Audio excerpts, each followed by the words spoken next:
Hello friends, and welcome to another edition of Transformational Astrology. We're here to talk about the new moon which is coming up this weekend, which is an extremely powerful new moon featuring both Pluto and Uranus. And as usual, these new moons lately have been intensely involved with the outer planets, indicating that maybe we're in the midst of something culturally that is rather remarkable and rather dire, we could say, and fundamentally involved in major change. And I think what we all have to recognize is that we're part of that change, whether we want to be or not, and astrology helps us tune in, does it not, to what kind of is going on with the whole zeitgeist. And of course we're part of that, and our particular part is to see the direction that things are moving and decide how we want to participate in whatever way we feel called. And that's so important, especially important right now in these transitional, pivotal times leading up to 2020. So that's the intro, and then let's talk about the chart itself. Let me see if I can switch over to the chart here.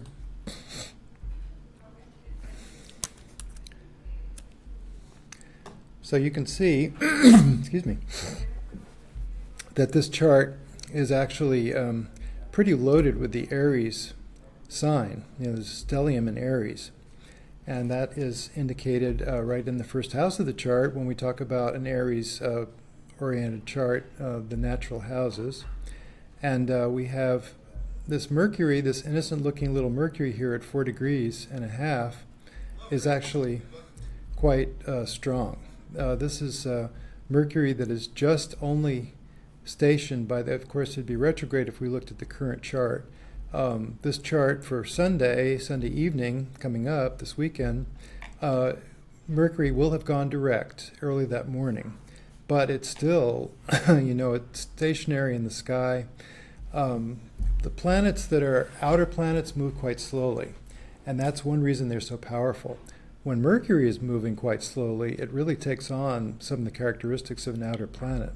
So people feel like, oh my gosh, the retrograde is over, Mercury's direct. True, but equally true, this is one peak moment of the retrograde cycle. This is a time when Mercury's standing dead still in the sky. It's got a little bit of support from some of the other planets, and it's a powerful time. It's a time when really kind of our thoughts slow down and become more ponderous and more meaningful. And actually, speaking of which, this Mercury is square to Saturn, which is at 9 degrees of Capricorn, and Saturn is getting ready to turn to its own retrograde motion coming up in another couple of days after the new moon. So on April 17th, it will station right there at 9 degrees Capricorn. So a stationary, or stationing rather, Saturn and a stationary Mercury in square with each other, that's kind of a slowdown. That's time to really take a good hard look at what's going on, to try to be very careful in our assessment. No point in rushing into anything. You're not going to gain by making a spontaneous decision at this moment, even though you may feel called to, because of the strong Uranus in this configuration also. But it's not the time to go flying off in all directions. It's a time to kind of hold steady and think about what we're really engaged in. And when I say think about what we're engaged in, I don't mean as simple as what the job is that we report to every day or what the situation is with our living situation at home, but what is the deeper meaning of these? How is this along the arc of our personal development, which is very important and which is really what we're all about, isn't it? No matter what the job is, no matter what the home situation is, what is the developmental factor in our own growth and understanding of who we are? And of course, this retrograde time has been a great time for reflecting on that. Continues to be actually throughout the rest of the month, because while Mercury is still in the early degrees of Aries, it's recovering its lost ground. It started at 16 degrees of Aries. So until it catches up to 16 degrees, a little bit further in, it's still a time of relative introspection and thinking things over and trying to come to a better understanding of who the heck we are, why we're here, what are we really up to, what are our real goals, our life goals, and how can we make a move to achieve those in a slightly better fashion in this time, in this great time of cultural change. And one reason I can say cultural change quite confidently is because we have a very strong presence of Pluto in this very configuration. And, this should be seen also historically, which I'll get to in a minute. But remembering that Pluto and Uranus are both prominent in this configuration, you can see that Uranus is actually conjunct the new moon. It's only about 2 degrees away. So we have a very strong hit of Uranus coming up this Sunday evening. It will be a time when things could go any which way, when there'll be surprises, when our thoughts can go in many different directions, and oftentimes in a direction that, even though it's unusual, is quite a brilliant breakthrough. This is when all the seminal thinkers had their moment when Uranus was in combination with its original natal position in their charts, when it was either a third of the way along, making the opening trine, or halfway along at about age 42, making the opposition to the natal position. This is the time when all these great thinkers had their seminal ideas, and then the rest of their life is working that out. So it's a good time to really get some idea about what you're up to, what your contribution might be, and how seriously you want to take that contribution, and how seriously you want to focus on your activities. Which actually brings me to Eris, because in between we have Eris now at 23, Uranus at 28, so they're starting to move away from each other. We no longer have the close Eris-Uranus connection that we've had in the past months. I mean, this has been since June of 2016, when the Eris and Uranus were exact, and when we had that crazy summer, which was the candidacy of, among others, Donald Trump, among others, Bernie Sanders, and all the strange events that have happened since then, right up through the beginning months of this current administration, because March of 2017 was the next exact hit, and the final exact hit of Eris with Uranus. Now, Eris with Uranus really amps up the Uranus, so we saw a lot of surprises. It also brings a revolutionary ardor, represented by Uranus, to the idea of a feminine warrior, which is what Eris is, a feminine warrior energy in support of deep soul intention. So that's what we have on the plate right now as a culture. You can see it all around us. You can see how empowered women are very much a part of the zeitgeist. In particular, there was Standing Rock, which was Native Americans, basically, but in support of their natural rights, in support of their underdog rights against privileged corporate America, because they felt like their water was threatened, as indeed it was. Nobody else wants a oil pipeline, especially dirty oil from the tar sands of Canada, running through underneath their water supply. But they were the ones that got stuck with it. And quite legally, they fought against it. There was no environmental impact report that was filed, if you can believe it. So anyway, they are quite legitimate in their protest, and that protest was quite a strong stand that we're seeing again and again. We're seeing it with these kids from Parkland who are making a very brave and very strong stand against the proliferation of guns in this country, which they feel is the biggest problem with all these mass shootings. What's they have in common? The gun that can take many lives in just a matter of minutes, as they forcefully indicated in their huge rally that they had in Washington, D.C. A couple of weekends ago. So we have some very important times here, and very important revolutionary times, really, that are taking place. What I started to say about the empowerment of women is, of course, the Women's March that happened a week after the inauguration, huge turnout in Washington, D.C. Many empowered women since then, including, of course, the Me Too movement. So, it's quite interesting to see the rise of, it's not only a feminine warrior, it's a warrior for deep purpose. It's a warrior for what you cannot not do. This is what has to happen according to your lights, according to how you feel, according to where your values are. Now we see as I say, Eris and Uranus separating somewhat, with Uranus pulling ahead now. But in the middle of that 5-degree range, we have this new moon. So it really eliminates both the Eris-Uranus connection to each other, which I've been talking about for months now.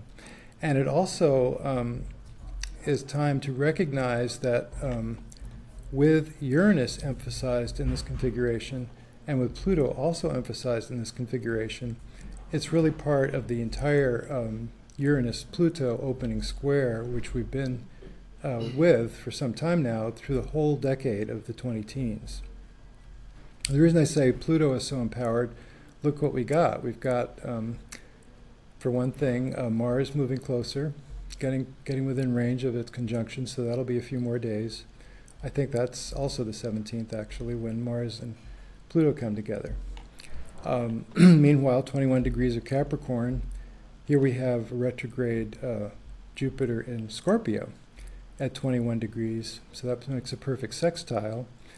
The Venus opposite at 19, so it's a forming opposition between, as we speak, not as we speak right now, but as we will be speaking on Sunday evening. So this opposition between Venus and Jupiter is really strong. It's coming on. It's both planets moving toward each other because of the retrograde of Jupiter. And here we have it exactly trine to Pluto and sextile to Pluto. So, this is a very empowered Pluto in this configuration. It happens that the midheaven of the chart, which is what you see down here, is opposed as we look at the timing of this new moon. That would be only for the west coast, however. But anyway, it's a very strong configuration of Pluto, very strong configuration of Uranus. And Uranus-Pluto, this is the opening square from the position of conjunction that was in the 60s. So what we're seeing right now is the values of the 60s being tested. Can we have peace and love without war? Can we have everybody equal, equal pay for equal work? Can we have the enabling of the point of view of inclusion rather than the point of view of exclusion and fear and hate? So, and are these ideas from the 60s viable? So here we have the opening square to test that, and it's all during this decade of the 20-teens, leading up to 2020, when also, by the way, we will see the conjunction between Saturn and Pluto, which comes along in January of 2020. And as it does, it's about 22 degrees at that point, and Eris, being such a slow-moving planet, is still at 23 degrees of Aries at that point in January of a couple of years from now.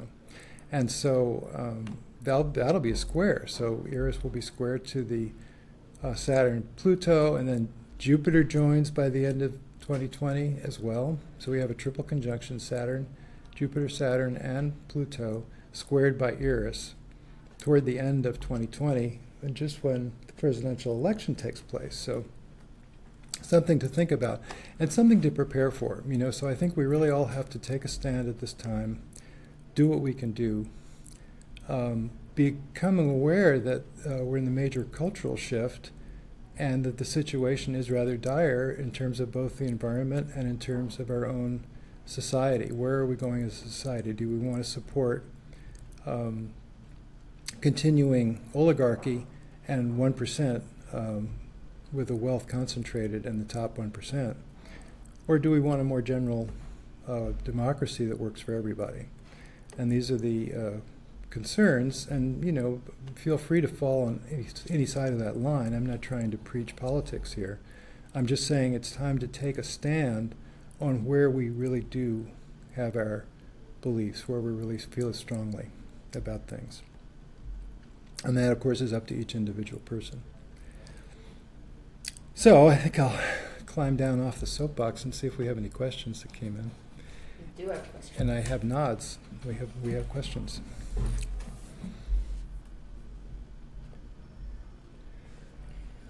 Our first question is from William. He asks, a lot of people in their mid-60s are feeling the effects of transiting Pluto in conjunct natal Pluto. myself being one of them. How do you think this will influence in the charts of people who have it? Is it all about mass transformation? Well, mass transformation, as I tried to indicate in the foregoing, depends on individual transformation. We are caught up in the zeitgeist of our times. And yes, very much the people who were born in, let's say, with Pluto and Leo, in the 40s and early 50s, those people are definitely being affected by this situation as we see it now, because they are the ones that have lived through the 60s and have some idea of what that was about, have some idea of having had the seasoning of their years.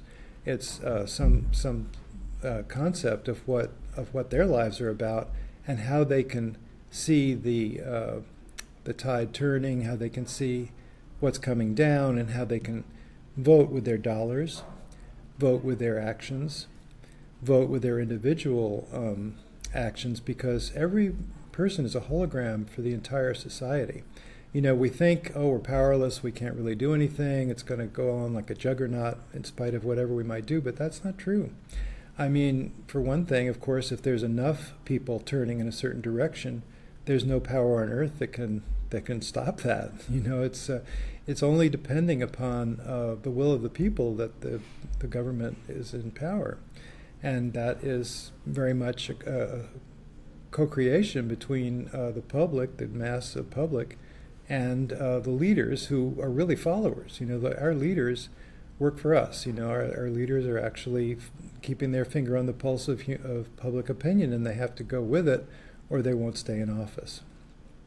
So this is where the Parkland example becomes so poignant. Here you have these kids that are saying, I don't want to be going to school like this. I don't want to be in a situation where my life is threatened, where I'm trying to learn my schoolwork. And by taking that individual stand and saying, this is personal to me, this matters to me, this is something that I see that needs to change, and by the way, can you get on this bandwagon? Can you hear me when I talk about that we need to eliminate guns, or at least control guns better? I don't say eliminate because that's too radical, but eliminate the rampant use of guns, the rampant availability of guns to just anybody. This 19-year-old disaffected teenager walks into a Dick's Sporting Goods store and buys an AR rifle, automatic weapon that has a big magazine. It's a military style, a military grade weapon. And this is not okay. So at least it's not okay with those Parkland kids, and it's not okay with me either. And each one has to make up their own mind about these things. What do we want to do in terms of that? So getting back to the question, yes, it matters very much what your own individual transformational process is like. And yes, with Pluto making an angle to your natal Pluto, even though it's an inconjunct, even though it's not a direct opposition or square, it's still powerful, and it's still a time in your life when you're going through big changes in synchronization with the changes of the culture. Thank you. Our next question is from Carrie. She asks, how can I connect with planets to help better serve me? Well, that's a good question. I mean, and I think it's also, how can I connect with the planets so that they will be, I love Carolyn Casey's approach to astrology. She's calls herself a visionary activist astrologer. And one of the things that she says is that she has a book called Making the Gods Work for You. And she says, the spiritual forces are ready and willing to come to our aid, but spiritual etiquette requires that we first ask. So, I mean, being open to what the possibilities are for yourself, being very willing to look at whatever, and discarding as many of your preconceptions as possible, and just trying to read the message. It's like any communication. It's like when you're trying to talk to somebody that doesn't speak your language very well, and you're trying to get your point across, and you're trying to understand theirs. And this is the way we communicate with the forces of the universe that surround us, giving us their message through these planetary archetypes that line up in certain ways and tell us certain things when they do. It's a very mystical communication. It doesn't make any sense. I'm the first to say, hey, astrology doesn't make sense. It just works. And so it kind of throws our mind wide open to that at that point, to recognizing that we're living in a more spiritual world than we might have otherwise imagined. So did I answer the question? I think the question is, how can we connect with the planetary archetypes in such a way that they can serve us and we can serve ourselves in getting a better handle on our lives? And there's so much of a richness of meaning that comes from both your natal chart, looking at your natal chart in great depth, and there's always another layer to be discovered there, and looking at the transits and the progressed positions as well. You can look at a solar return chart for your year, but there's a lot of ways you can get what's happening now as relates specifically to you individually by looking at the combinations. And that's what we're trying to do in these little talks. Thank you. Our next question comes from Ellie, and she's here live with us. She has 2 questions. 1, can you comment about those of us having Saturn returns? Second one here. Also, are all late Capricorns going to undergo a complete Plutonian transformation? It looks like her sun is at 23 degrees Capricorn. Well, 23 degrees Capricorn is already in a very strong change moment, which is depending on the openness, again, the openness to it, because 23 degrees of Aries is where Eris has been all this time, and Eris always lights up whatever it touches. So having your sun degree at 23 Capricorn, of course, Pluto's getting really close to that now, and by January 2020, Pluto will be at that point during the year of 2020 for sure. I think it's around 22 when it conjuncts Saturn at the beginning of 2020. So you've got a time of, yes, great changes coming up, I'm sure. I'm 100% sure of that.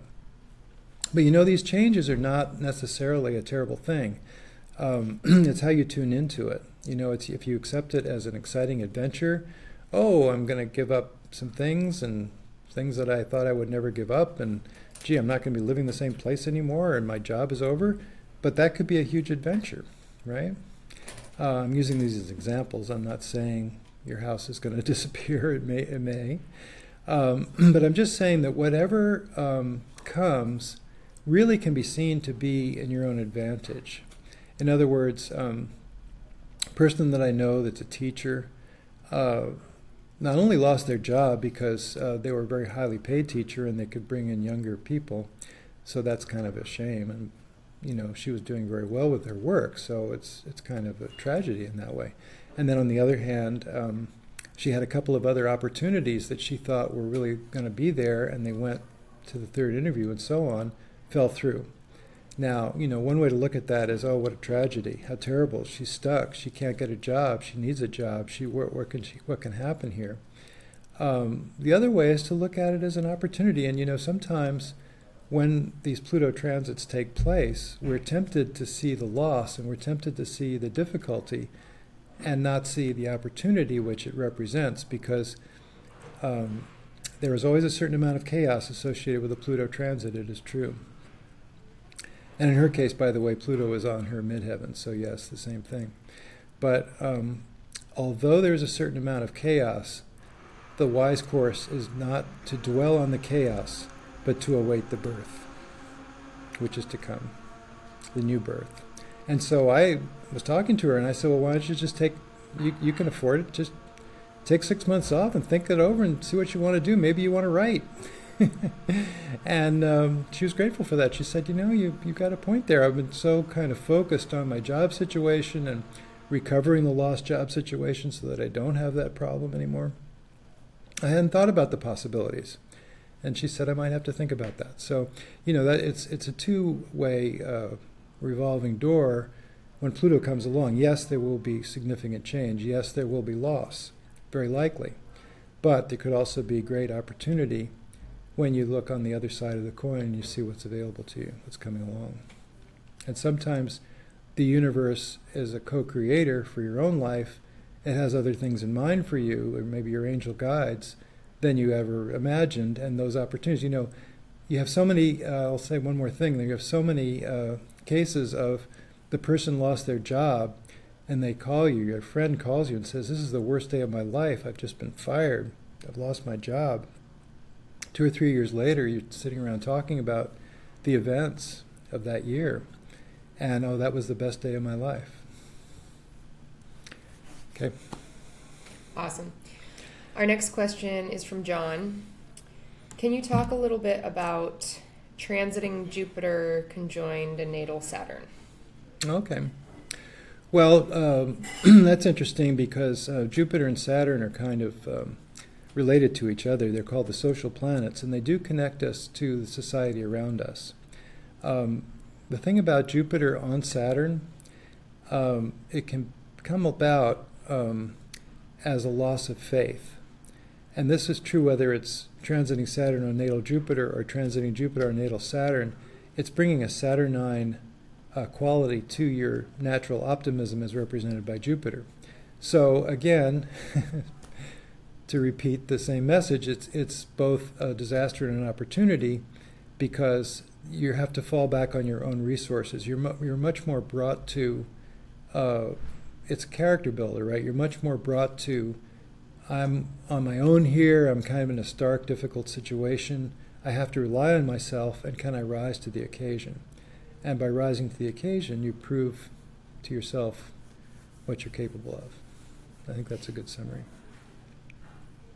Thank you. Our next question is from a name that I don't know how to pronounce, so I'll do my best. Beata. First, she thanks you for the Q&A sessions. She really enjoys your perspective and expertise. Thank you. And she is wondering if you could talk a little bit about Chiron changing signs into Aries. Oh, good question. I'm glad you brought that up, and it was something I was meaning to mention. More of a mention than of, oh my God, look at this, because the things I covered were, oh my God, look at this. We're in the midst of huge cultural transition and individual transition as well, as I've been trying to explain. But the fact of the matter is, and you can see it in this grid here, in this map, Chiron is located at the timing of this new moon coming up this weekend. Chiron is located right on the very edge of the last sign of the zodiac, about to burst forth and enter the newest sign of the zodiac. And if we look at the Sabian symbols, which I like to do for these degrees, the Sabian symbol for the very first degree of the zodiac, a woman rises from the sea, a seal rises to embrace her. So you can see how that kind of conveys the idea of new beginnings. It conveys the idea of a change of medium. A seal is an animal that breathes air, even though it's a sea animal. So what we have is basically a change of element, a change of possibility, recognizing that we're not where we thought we were, that there's other dimensions of possibility, which is true for astrology in general. We realize that we're not the only drivers of this bus of our lives, that we're co-creating with the universe. This is a very, very important realization. You keep beating your head against the wall and say, why can't I get this next promotion that I've been asking for? Why am I stymied? Why am I about to leave my job? Well, maybe it's because it's necessary right now that you leave your job, for the next opportunity. One door closes, another door opens. Now, getting back to the Chiron, so Chiron going into Aries, it does mean a change in the way we think of our internal wounding, the way we think of our depths.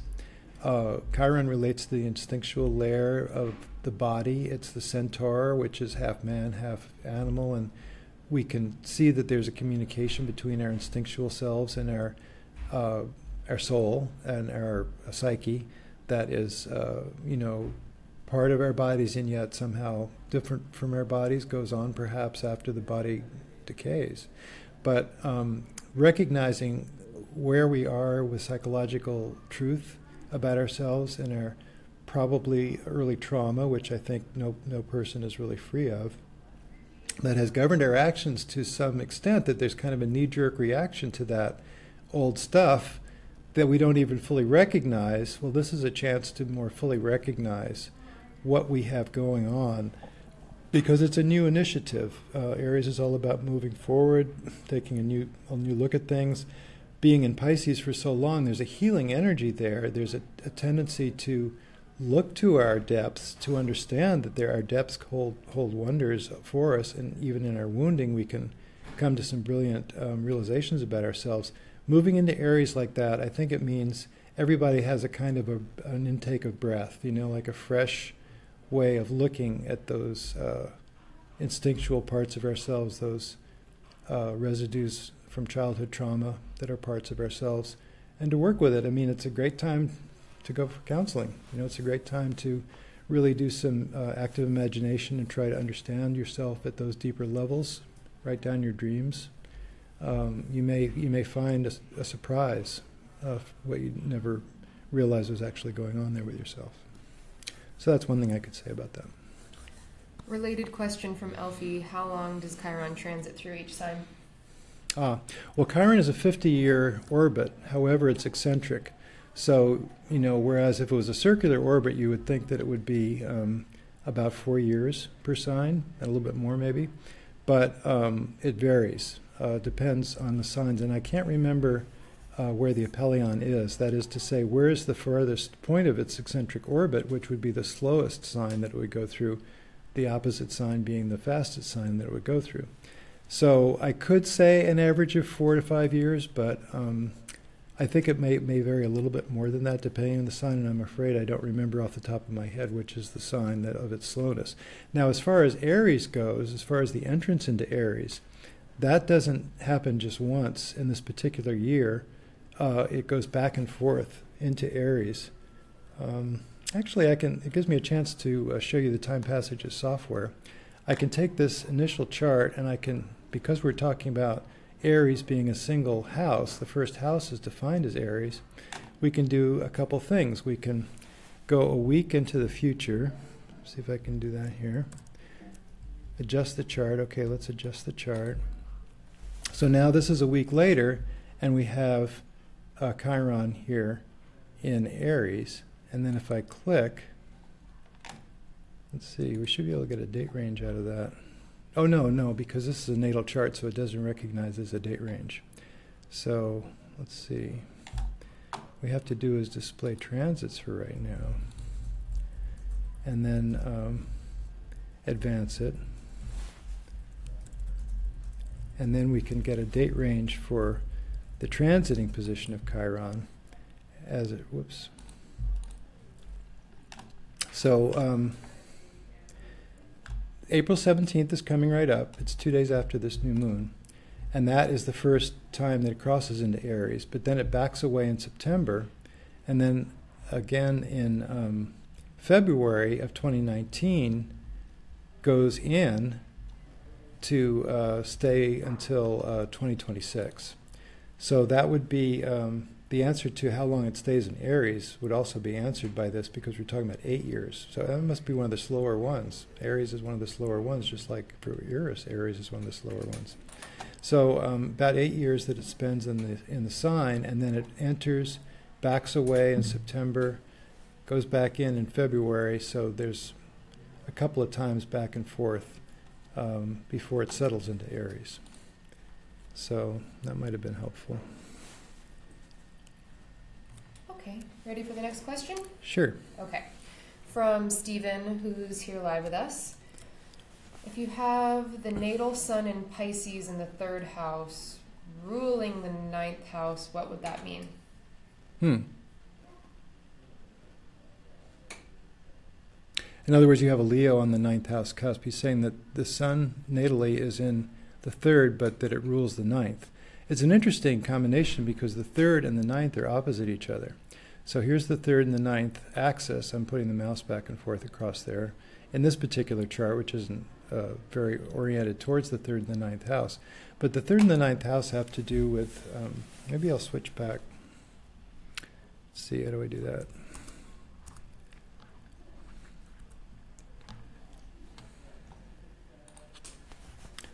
So the 3rd and the 9th house which doesn't show in that particular chart, have to do with learning and growth. The ninth is the house of higher mind. The third is the house of curiosity and short journeys as opposed to long journeys in the ninth.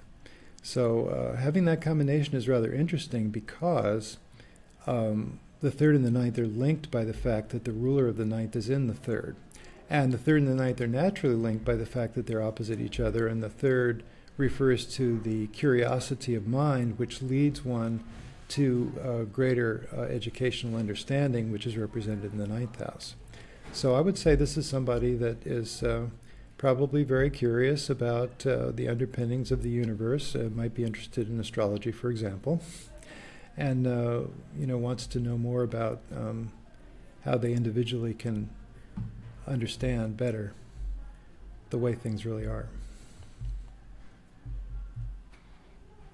Cool. Thank you. Mm-hmm. All right. Our next question from Julia. Uh-huh.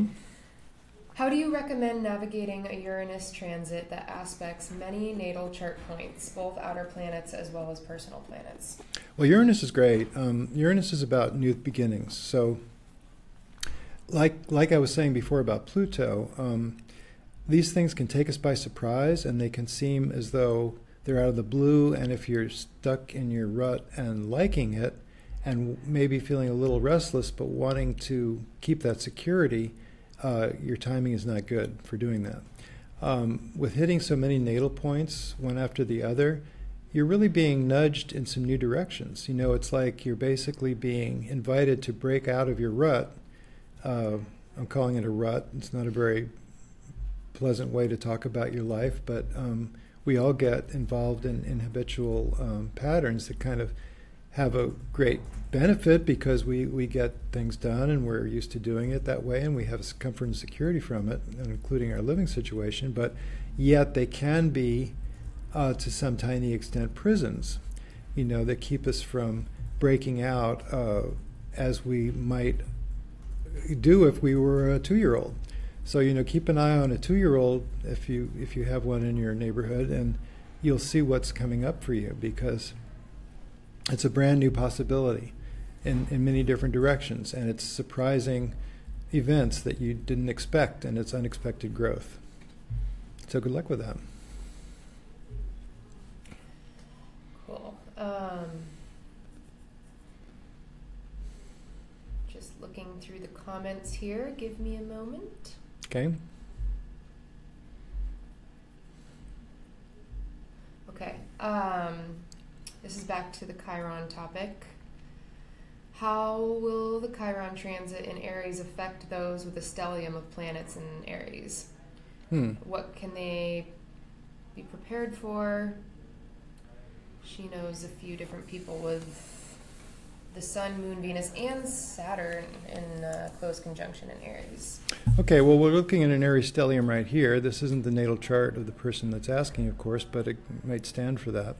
And we will have Chiron by transit moving through this Aries. Of course, it's going to take 8 years to do so. So this period of time now, one thing to think about when any outer planet connects with natal planets is the position of the outer planet in your natal chart. In other words, it's a two-way street that Chiron may be aspecting your Mercury, for example, but if it is, it's also the case that your mental energy is drawn toward where is the natal Chiron, no matter whether it makes an aspect to your Mercury natally or not. Where is that located, and what house is that in? Check that out. What are my wounded conditions with this particular house, or how does that relate? I could recommend the TimePassages software, which has really terrific interpretations for Chiron all the way through. That was something I did before I got involved in this study with Eris and the new ones. But for example, I can left click on Chiron in Pisces in the 12th, which is a double whammy because this happens to be a natural chart, so that the 12th is going to be identified with Pisces anyway. But you can see you get quite a good description of this. many painful episodes, you realize what is just for everyone else out there is not for you. May do your work with other people, helping them to be peaceful and comfortable and connecting to their own lives without ever really getting it yourself. You're working with other people. See, unevolved Chiron actually has the tendency to work through projection. Many people with strong Chiron are always there for other people and never there for themselves.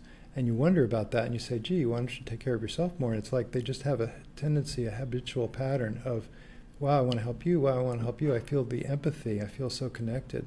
And it's a great thing, it's a beautiful thing. And then as it becomes more evolved, these Chiron people learn to take care of themselves and to recognize their own part in the whole situation, their own internal wounding, and then come to a place where they can reach out to others with compassion, as they have been doing all along, but from a very kind of balanced viewpoint where they're not sort of compulsively reaching out without thinking about their own needs.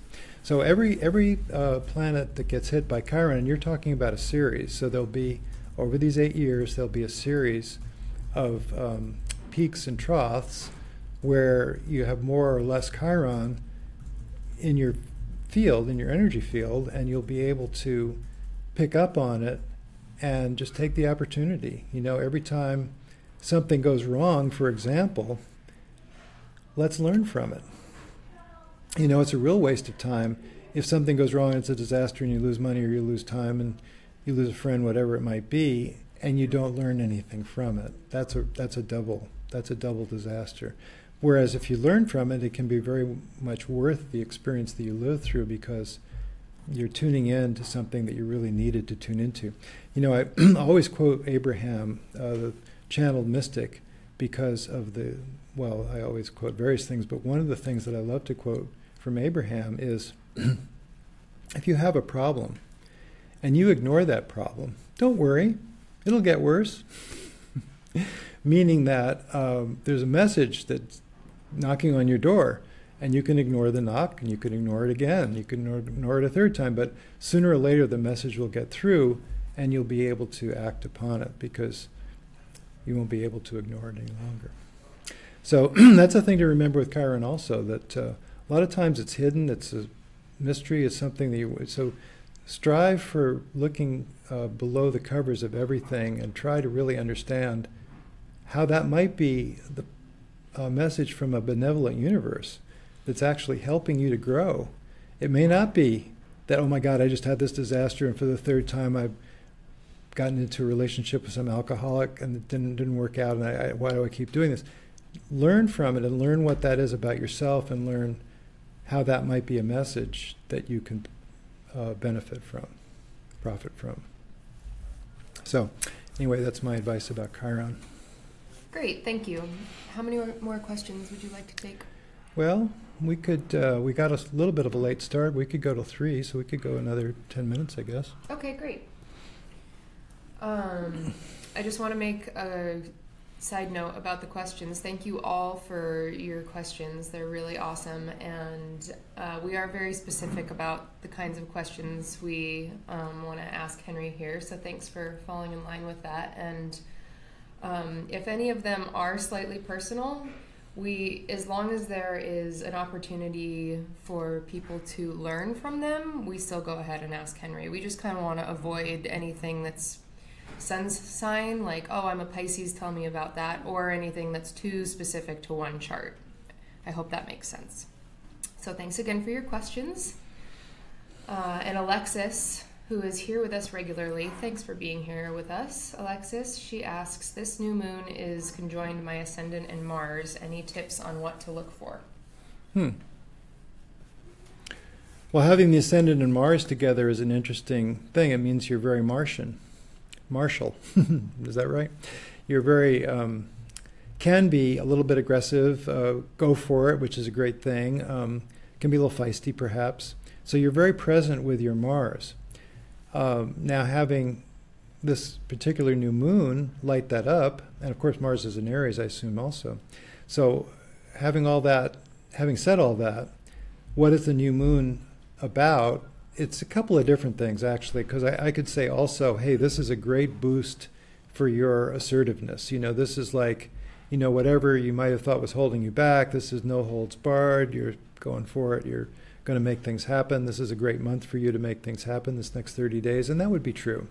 But equally true, I think, is whenever there's a new moon on a planetary point that's in our chart, especially a prominent one, because right on the ascendant, Mars is very prominent in your chart. And it gives you a chance to reflect upon that and to see, and especially now we have Uranus with this new moon, so this is a great opportunity to really try to get what there is about, how remembering some of those times when people said to you, you're so aggressive, and you never paid much attention to that, let's say. I'm just making hypotheticals here.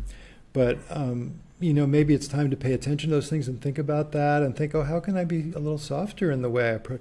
You won't have a tendency to be soft at all. You'll have a tendency to be coming on strong, and to go shooting off in all directions with Uranus right there as well and with Eris right there as well. But, take a little dose of Saturn with it and try to be, try to be balanced about it and try to think into the underlying motivations of what you do, because I think it's a good time to also take a look at the other side of that whole Mars experience and adventure that you have going. Great, thank you. Our next question is from Elaine. She's here with us, and she just recently got the TimePassages software and is very much enjoying it. That's great, Elaine. She has a question about her daughter's chart. This new moon is activating every angle of her chart as well as every house cusp. And she's wondering if you can comment on the overall significance of this. Oh, because it's somebody else's chart. You're talking about your daughter, is that right? Yes, it's her daughter. Okay, got it. Yeah, the significance, well, it would make a difference to me knowing which of the angles the new moon is occupying, because, of course, if it's on the ascendant, it's also on the descendant by opposition. If it's on the descendant, it's also hitting your ascendant. But I think it makes a difference whether it is the ascendant or the descendant, if that's where it is, because in the one case, you'd be more drawn to self-development, which is the ascendant. In the other case, you might be more drawn to new experience in partnership with others, which is the descendant.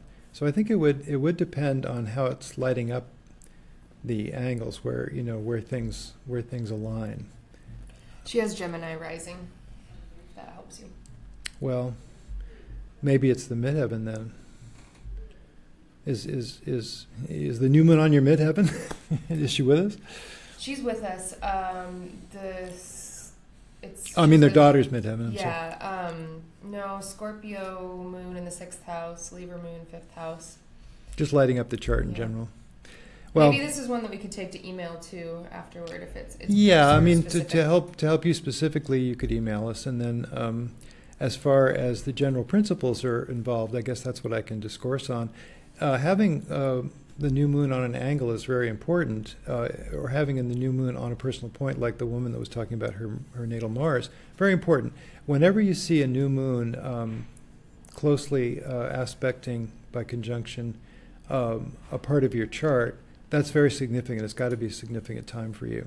And especially even this week, this week coming up, it will be an important time for you.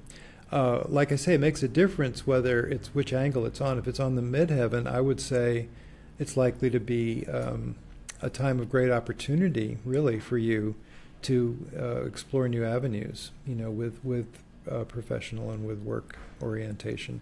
And if it's on the nadir, it's a good time to explore new avenues there as well, with home, with perhaps remodel, perhaps with purchasing a home, perhaps with moving, perhaps with just finding new ways to take a situation that wasn't quite working right and make it work better, looking into the organization of it. So, I mean, there's many ways it can manifest on each of the 4 angles, and each of the 4 angles are very fundamental to your life, and like I say, in the 1st house, it would be more about self-development. In the 7th house, which would be in this particular chart we're looking at, would be over here, the opposite point, which I guess would be Sag in the example chart that you're giving. But anyway, So it's trining that angle, maybe that's what's going on. But anyway, yes, it's by trine, it still has its effect on the cusp. Anytime you have something trining your ascendant, trining your descendant, it's going to be something that would affect the area of life that's represented by those. And the descendant would be working with others, partnership. Great, thank you. Yeah. Next one is from Zoe. Why does the fourth house signify the father when it is ruled by Cancer and vice versa, i.e. the 10th house signifies the mother but ruled by Capricorn? Doesn't Cancer and the moon relate more to the mother? Very good. Well, that's an interesting little paradox, and yes, it's true. Though what they used to say about the mother is that she maybe kind of runs the household, so she's in charge in a way.